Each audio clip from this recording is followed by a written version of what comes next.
Hello friends, எல்லாருக்கும் வணக்கங்க. எல்லோரும் எப்படி இருக்கீங்க? நல்லா இருக்கீங்களா? சரிங்க. வீட்டில் தெய்வ சக்தி நிலைக்கணும்னா நீங்கள் செய்ய வேண்டியது 3 விஷயங்க. 3 என்னன்னு கேட்டுக்கோங்க. முதல்ல நம்மளோட உடல் ஆரோக்கியத்தை நம்ம பாதுகாக்கணும் இல்லையா? அது உடல் ஆரோக்கியத்துக்கு அதிகரித்து தரக்கூடிய மகா மிருத்யுஞ்ச மந்திரம் இருக்குங்க. அந்த நீங்கள் வீட்டில் அடிக்கடி ஒலிக்க செய்யணுங்க. அது உங்கள் சிவனுடைய மந்திரம் தான். நீங்கள் நெட்டில் போட்டு கூட எடுத்துக்கோங்க, சரிங்களா?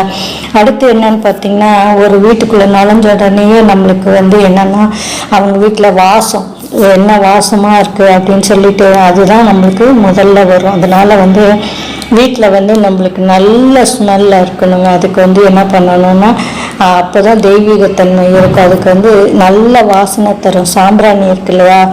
தினமும் காலையில் மாலை 2 வேளையிலையும் நீங்கள் போட்டுகிட்டே வாங்க, சரிங்களா? இப்போ பாருங்களேன், 2 வேலையும் நீங்கள் பண்ணிகிட்டே இருந்தீங்கன்னா உங்களோட சண்டை போடணும்னு வரவங்க கூட அமைதியாக்குங்க இந்த சாம்பிராணி வாசம், தெரியுங்களா?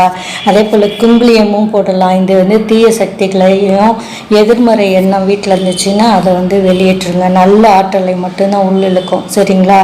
அடுத்த விஷயம் என்னன்னா, நான் முன்னாலேயே ஒரு பதிவில் போட்டது தான், தினமும் விளக்கேற்றணுங்க. சில பேர் வெள்ளிக்கிழமையும் செவ்வாய்க்கிழமையும் மட்டும்தான் ஏற்றுவாங்க. அப்படி இல்லாமல் தினமுமே விளக்கேற்றி வைக்கணுங்க வீட்டில். அப்போ தான் வீட்டில் சுபிக்ஷமாக இருக்கும், தெரியுங்களா? மங்கள ஒளி எங்கே இருக்குதோ அங்கே கண்டிப்பாக மகாலட்சுமி வாசம் செய்வாங்க. அதே போல் மணி அடித்து பூஜை செய்யணுங்க. பூஜை செஞ்சிங்கன்னு வச்சுக்கோங்களேன், நம்மளை சுற்றி இருக்க துர்தேவதைகள் எதுவுமே கிட்டேயே வராது. இப்படி 2 வேலையுமே நீங்கள் பூஜை செஞ்சிங்கன்னா போதும், இல்லைன்னா ஒரு வேலை செஞ்சிங்கனாலும் போதுங்க. கண்டிப்பாக வீட்டில் விளக்கேற்றணுங்க. ஏதாவது ஒரு சின்ன நைவேத்தியம் போதுங்க. உங்களுக்கு வாழைப்பழம் சாப்பிட வாங்க இருந்தீங்கன்னா அதை எடுத்து வைங்க, இல்லைன்னா சர்க்கரை பொங்கல் எடுத்து வைங்க, கற்கண்டு எடுத்து வைங்க, இல்லைன்னா ஒரு ஸ்பூன் சர்க்கரை எடுத்து வைங்க, இல்லையா கடலை மிட்டாய் எடுத்து வைங்க, பொட்டுக்கல்லையும் சர்க்கரையும் எடுத்து வைங்க. போதுங்க, இது போதும் நீங்கள் இறைவனை வணங்குறதுக்கு, போதுங்களா?